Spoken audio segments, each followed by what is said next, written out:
अगर उत्तर प्रदेश के उस हिस्से को हम थोड़ा-सा देखें, जो 5वें चरण के चुनाव में जहाँ पोलिंग कल होने वाली है, तो उसमें इलाहाबाद वगैरह का आस-पास का जो इलाका है, भले ही वो 5वें चरण में है, लेकिन इलाहाबाद के कई हिस्सों को माना जाता है कि वही पूर्वांचल के ही हैं। तो पूर्वांचल बड़ा बृहत्तर है और मैं समझता हूँ कि अ, इलाहाबाद यूनिवर्सिटी को जब एक समय कहा जाता था कि ऑक्सफोर्ड है ईस्ट का, तो पूर्वांचल के लोग बहुत खुश होते थे क्योंकि पूर्वांचल के जो छात्र हुआ करते थे, वो 2 ही विश्वविद्यालयों में पढ़ा करते थे उन दिनों। एक तो काशी हिंदू विश्वविद्यालय और दूसरा इलाहाबाद यूनिवर्सिटी। तो इलाहाबाद यूनिवर्सिटी पर और इलाहाबाद पर हमेशा से पूर्वांचल के लोगों का अपना दावा रहा है और इस दावे को मैं समझता हूं कि पूरी तरह निराधार नहीं कहा जा सकता।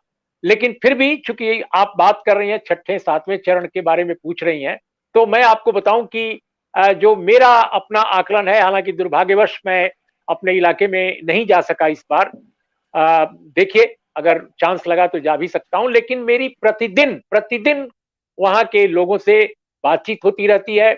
उसमें जिन लोगों से बात होती है उसमें कांग्रेस, बीजेपी, सपा, बसपा, हर तरह के दलों के नेता होते हैं, कार्यकर्ता होते हैं, नेता से ज्यादा कार्यकर्ता होते हैं, जर्नलिस्ट होते हैं, अलग अलग ढंग के, अलग अलग सोच और रुझान के। इसके अलावा वकील होते हैं, अध्यापक होते हैं, तरह तरह के लोगों से मैं बात करता हूं। तो मुझे ऐसा लगता है कि विनीता, की उत्तर प्रदेश के पश्चिमी इलाकों में जो एक असेसमेंट या यूं कहा जाए एक अंदाज लगाया जा रहा है कि समाजवादी पार्टी और आरएलडी के गठबंधन को बेहतर परफॉर्मेंस उसकी रही है और तीसरे चरण में सपा का चूंकि इलाका अ, आया और उस इलाके में माना यह जाता है कि 2017 के चुनाव में बीजेपी ने जो फतह दर्ज की थी वो एक्सीडेंटल थी, बाई चांस थी। इस बार ऐसा नहीं होगा। तो हम चलो मानकर चलते हैं कि पहले चरण में शायद बहुत बढ़त भले न रही हो, लेकिन दूसरे और तीसरे चरण में सपा अलायंस को एक आकलन जो है लोगों का, मैं आकलनों में यकीन ज्यादा नहीं करता, लेकिन मैं जस्ट कोट कर रहा हूं लोगों को, कि लोगों के असेसमेंट है कि दूसरे और तीसरे चरण में सपा आरएलडी अलायंस को काफी अच्छी बढ़त मिली होगी। चौथे चरण के बारे में बिल्कुल ऐसा नहीं कहा जा सकता कि किसको ज्यादा बढ़त मिली होगी।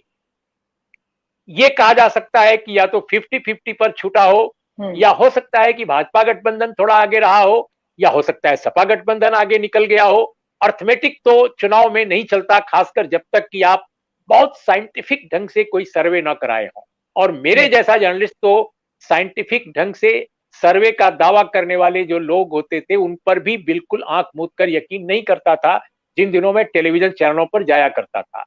तो मेरा ये कहना है कि पांचवा चरण जो कल होने वाला है बहुत निर्णायक है। वो इस निर्णायक इसलिए कह रहा हूं कि एक तो 61 सीटें हैं और ये इलाका जो जो देवी पाटन, इलाहाबाद जिसको प्रयागराज आजकल कहा जाने लगा है, फैजाबाद जिसे अयोध्या आजकल कहा जाने लगा है, तो ये जो मंडल हैं इनकी सीटें हैं।